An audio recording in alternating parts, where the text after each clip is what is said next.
Hello दोस्तों, नमस्कार। SMKC channel में मैं आप सभी लोगों का दिल से बहुत बहुत स्वागत करता हूं। सो दोस्तों, आज के दिन की बात करें, बहुत सारे वीडियोस आ चुके हैं। सारे वीडियो की लिंक आपको नीचे डिस्क्रिप्शन बॉक्स में मिल जाएगी।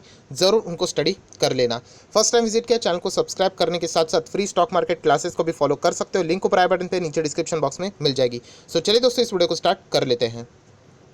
सो दोस्तों, अभी हम लोग आ चुके हैं बिल्कुल हमारे नॉर्मल स्क्रीन के ऊपर एंड यहाँ पे हम लोग बात करने वाले केवल एक कंपनी के बारे में, एक स्टॉक के बारे में, राइट। एंड ये ऐसा स्टॉक है दोस्तों, जितना हम लोग इसका ग्राफ देखें, ग्राफ मतलब कंपनी से रिलेटेड जो भी न्यूज़ आते हैं या फिर कंपनी से रिलेटेड कोई भी अपडेट आता है, उसका अगर हम लोग ग्राफ देखें तो वो नेगेटिव ही न्यूज़ या फिर अपडेट्स हम लोग को यहाँ पे देखने को मिलता है। बिलीव मी फ्रेंड्स, ये कंपनी एक बार मतलब इतनी ज़बरदस्त पॉपुलर थी, बहुत सारे लोगों को पसंद हुआ करती थी। बट जैसे मैं कहता हूँ ना कि फंडामेंटल एनालिसिस अगर आपको अच्छे से आता है तो आपको समझ में आएगा कि इस कंपनी में रहना बहुत ज़्यादा रिस्की है। मैं वापस एक बार डिस्क्लेमर क्लीन यहाँ पे देना चाहूँगा। मैं जानबूझ के कोई इस कंपनी को डिफेम करने की कोशिश यहाँ पे नहीं कर रहा हूँ। जो नंबर्स यहाँ पे हम लोग स्टॉक मार्केट में पढ़ते हैं, उसके हिसाब से ये सारी बातें मैं आप लोगों के सामने बता रहा हूँ। जो भी चीज़ें अच्छी लगे आप लोग पकड़ सकते हो, जो अच्छी नहीं लगे आप उनको इग्नोर करके आगे भी बढ़ सकते हो। सो दोस्तों, इस कंपनी से रिलेटेड जितनी भी नेगेटिव खबरें अगर मैं कलेक्ट करूँ तो वो दिन ब दिन बढ़ती ही यहाँ पे जा रही है, राइट दोस्तों। एंड आज के दिन भी हम लोग को कुछ पॉजिटिव खबरें देखने को मिली, उसमें भी इस कंपनी के हिसाब से अगर मैं बात करूं तो और एक नेगेटिव खबर यहाँ पे देखने को मिल चुकी है। सो खबर कौन सी है उसके ऊपर हम लोग ज़रूर जाएंगे, बट मैं आपको बताना चाहूँगा दोस्तों, कंपनी एक बार मतलब या फिर मैं बोल सकता एक ज़माने में निफ्टी 50 की भी कंपनी थी। यस, सिर्फ निफ्टी 50 नहीं, अलग अलग इंडेक्स में भी हम लोगों को ये कंपनी यहाँ पे मतलब उसका इंक्लूजन देखने को मिला था, जो कि निफ्टी 50 में से भी निकाली जा चुकी है। हाल ही की अगर मैं बात करूँ तो 1-1.5 साल पहले की ही बात है। बहुत सारे अलग अलग इंडेक्स में भी ये कंपनी हुआ करती थी, वहाँ से भी उसको निकाला जा चुका है। इंडेक्स में से निकालना मतलब हम कह सकते इमीडिएटली कंपनी बर्बाद नहीं हो जाती, ऐसा कभी नहीं होता है। ऐसे बहुत सारे कंपनी आपको देखने को मिलते हैं जो इंडेक्स में से निकाले गए बट आज अच्छा परफॉर्मेंस दे रहे, राइट। बट हम लोग कह सकते हैं कि इस कंपनी का परफॉर्मेंस पहले से ही इतना कुछ खास नहीं था एंड बाद में इसीलिए तो वो इंडेक्स में से बाहर निकाली गई, निफ्टी 50 में से भी बाहर निकाली गई। एंड अभी अगर हम लोग यहाँ पे बात करें तो आप सभी लोगों को पता होगा, एमएससी इंडेक्स आप लोगों ने आज का पहला वीडियो देखा होगा, 6 शेयर्स का इंक्लूजन हुआ है एंड एक कंपनी को दोस्तों बाहर का रास्ता दिखाया जा चुका है। एक कंपनी मतलब देखा जाए तो और भी बहुत सारे कंपनीज है, बट वो अगेन वही कंपनी है जो कि निफ्टी 50 में भी कभी हुआ करती थी। यस दोस्तों, यहाँ पे अगर मैं बात करूँ तो यहाँ पे मैं बात कर रहा हूँ जी एंटरटेनमेंट लिमिटेड की।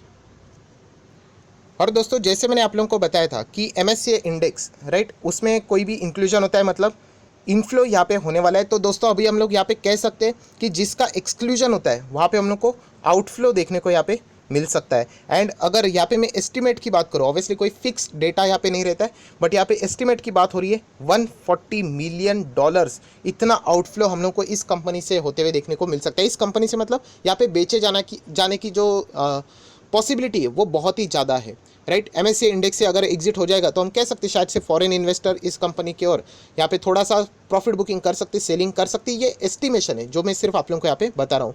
बट जो नेगेटिव खबरें जैसे मैंने आप लोगों को बताई, निफ्टी 50 से बाहर, अलग अलग इंडेक्सेस से बाहर, प्लस अभी एमएससी इंडेक्स से भी बाहर। एंड इसके पहले भी मतलब ये जब सारी चीज़ें नहीं भी थी, मतलब मैं आपको दिखाना चाहूँगा, यहाँ पे मेरा पुराना वीडियो है, ऊपर आई बटन पे आप लोग चाहो तो क्लिक करके देख सकते हो। तभी मैंने इस कंपनी मतलब ये निफ्टी 50 का पार्ट थी, तब से मैंने आपको बताया था कि इस कंपनी के लक्षण कुछ खास नज़र नहीं आ रहे। क्यों, ऐसा क्यों? डेफिनेटली दोस्तों, अगर कंपनी में जो रहने वाले कंपनी के सबसे क्लोजेस्ट कोई मेंबर होते हैं वो होते हैं प्रमोटर। एंड वही प्रमोटर अगर लगातार माल बेच रहे, देखिए अगर लगातार बेचना मतलब ये नहीं होता है कि 30 है, 29 हो गया, 28 हो गया, 27, ठीक है कोई बात नहीं, 30, 28, 27, 26 ठीक है। बट अगर 30 से सीधा 10, सीधा मतलब आप अंदाज़ा लगा सकते हो कि 40 से सीधा 20 या फिर 50 से सीधा 25, 25 के बाद सीधा 11, उसके बाद 5, मतलब इतना ज़बरदस्त डाउनफॉल अगर हम लोगों को देखने को मिलता है, राइट, तो हम कह सकते हैं कि कुछ तो गड़बड़ है, राइट। एंड यही चीज़ हम लोगों को बाद में यहाँ पे समझ में आई, जब ये सारी चीज़ें पहले ही देखने को मिली थी। तभी मैं, जैसे मैंने कहा, ऊपर आई बटन पे वीडियो आप लोग जाके चेक कर सकते हो, क्रॉस एग्जामिन भी कर सकते हो। सो तभी ये चीज़ें हम लोग को अंदाज़ा आ रही थी कि कुछ इस कंपनी में गड़बड़ हो सकती है। एंड तब से लेके आज तक उस कंपनी ने उस लेवल को अचीव नहीं किया है जब मैंने वो वीडियो बनाया था। सो दोस्तों, फंडामेंटल एनालिसिस का ये एक ज़बरदस्त फायदा होता है। इमीडिएटली कुछ नहीं होता है, बट धीमे धीमे करके ऐसी गिरावट देखने को मिल जाती है। क्या कंपनी बर्बाद हो गई, खत्म हो गई, ऐसी बात नहीं है। बट एक स्टॉक मार्केट में हम लोग रिस्क लेके जो चलते हैं, राइट, इतना रिस्क लेते हैं हम लोग, राइट, तो रिटर्न्स तो आने चाहिए। एंड अगर रिटर्न्स नहीं आएंगे तो मतलब क्या मार्केट में रहने का। तो ज़रूर कहना चाहूँगा ऐसे कंपनी से आप लोगों ने दूर रहना चाहिए। नाम ऑलरेडी मैं बता चुका हूँ। देन दोस्तों जैसे मैंने आप लोगों को कहा था, ये वाला डेटा ये सबसे इंपॉर्टेंट है। अभी आप देख सकते हो प्रमोटर की होल्डिंग है ही नहीं, 4.77, 4.77, 4.02, अभी 3.99। ये कोई बात नहीं, इसके पहले जब प्रमोटर की होल्डिंग थी ना बहुत ही हायर लेवल पे थी। एंड अभी आप लोग देख सकते हो कुछ है ही नहीं, एंड गिरवी भी है, उसमें से 4 में से भी 5% गिरवी रखा हुआ है। सो ये कोई डेटा अच्छा यहाँ पे नज़र नहीं आता, राइट। प्रमोटर की होल्डिंग अगर इतनी कमज़ोर रहेगी, हाँ अगर पहले से ही अगर जीरो रहते, कुछ कंपनीज में प्रमोटर पहले से ही नहीं है। एचडीएफसी लिमिटेड की अगर हम लोग बात करें, नहीं है मतलब जीरो की अगर हम लोग बात करें, लार्सन एंड टूब्रो पकड़ लो, आईटीसी पकड़ लो, राइट, ऐसे बहुत सारे कंपनीज है। बट ऑलरेडी प्रमोटर थे बहुत ही अच्छे खासे लेवल पे, एंड बाद में अगर ऐसे वो एग्जिट करते हैं, सो डेफिनेटली ना हम लोग ऐसे कंपनी में क्यों रहे फिर, कुछ तो यहाँ पे इशू हो सकता है, हम लोगों को उस तरीके के शायद से रिटर्न्स भी ना मिले। तो इसलिए कहना चाहूँगा ऐसे कंपनी से आप लोगों ने संभालना चाहिए। एंड सबसे मेन बात, कंपनी के अभी Q4 के नंबर्स आएंगे तो ज़रूर इनके नंबर्स के और फोकस रखना। ऐसे कंपनी में नंबर्स मतलब बोलते हैं ना, मेक इट और ब्रेक इट का काम करते हैं। मतलब चल गया तो चलो ठीक है भाग जाएगा, बट नहीं हुआ तो गिर भी सकता है। सो ये इसके लिए नंबर्स बहुत ज़्यादा कीमती होते हैं। इसके लिए मैं कभी ये नहीं बोलूँगा पहले ही कि इस कंपनी के नंबर कैसे भी आ जाए होल्ड करो करके, बिल्कुल भी नहीं। ये कंपनी के नंबर्स के और बहुत ज़्यादा फोकस आप लोगों का रहना चाहिए। देन दोस्तों अगर हम लोग बात करें बैलेंस शीट की, बैलेंस शीट में रिजर्व्स एंड ऑल दैट चलो ठीक है, 5,000, 5,500, 7,000, 7,500 करोड़ की रिजर्व है। कर्जे की बात करें, पहले कंपनी के और कोई कर्जा ज़्यादा था नहीं, आप लोग खुद यहाँ पे देख सकते हो।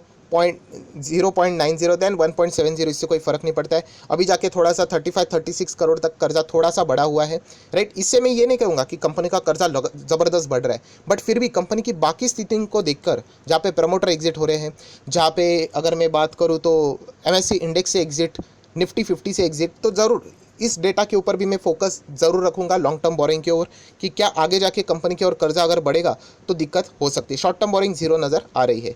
कैश की स्थिति क्या है एक बार चेक कर लेते हैं, तो 1100, 800, 400, 500 CR के आसपास का कैश नज़र आ रहा है। सो दोस्तों ओवरऑल डेटा देखने के बाद बस मैं इतना ही कहना चाहूँगा कि इस कंपनी में फिलहाल तो मैं बिल्कुल भी निवेश यहाँ पे नहीं करूँगा। मैं अपने पॉइंट ऑफ व्यू से बात कर रहा हूँ, आप अपना डिसीजन खुद यहाँ पे लिख सकते हो। 192 पे ये स्टॉक नज़र यहाँ पे आ रहा है।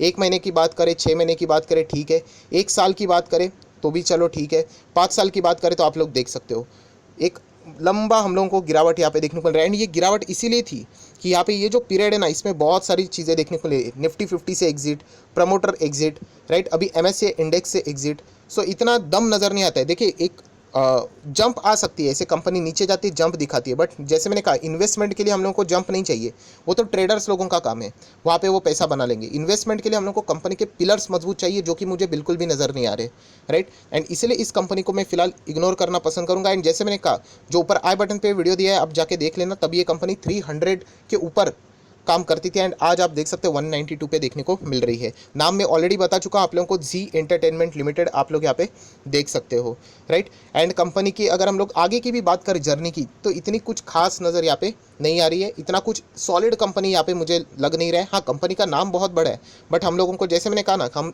हमारा काम एक ही है, हमें आप रिटर्न्स दे दो, राइट। वो फिलहाल यहाँ पे वो आर वाला फैक्टर नज़र नहीं आता। हाँ दूसरा आर ज़बरदस्त है, मतलब रिस्क तो बहुत है, बट रिटर्न इतना देखने को नहीं मिल रहा है। एक ज़माने में कंपनी लार्ज कैप थी, अभी हम लोग को मिड कैप के और पे यहाँ पे देखने को मिल रही है। सो ये सारा डेटा देख के बस मैं इतना ही कहना चाहूँगा कि इस कंपनी से जितना हो सके आप चाहो तो दूर रह सकते हो। मैं बिल्कुल आपको ये नहीं कह रहा हूँ, रिकमेंडेशन नहीं दे रहा हूँ।